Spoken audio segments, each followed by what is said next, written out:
Okay, so we're at the south side of the Pullman watercourse where it crosses the coastal trail. You can see the Parks and Rec Department signs about no stopping here because this is a roadway. And you can see the sheet flow of the water driving across and coming down the side of the creek.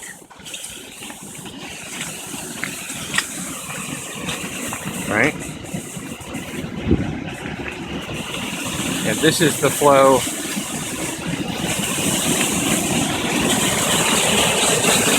going into Pullman. Pretty good erosion, I would say.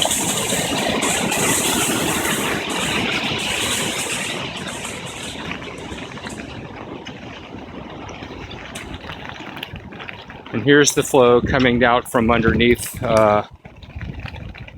the home at the south end of Naples, going into those two pipes. You can see they're getting pretty inundated there. And the water is a milky white. It's carrying a lot of soil with it. I imagine the erosion is a serious concern here.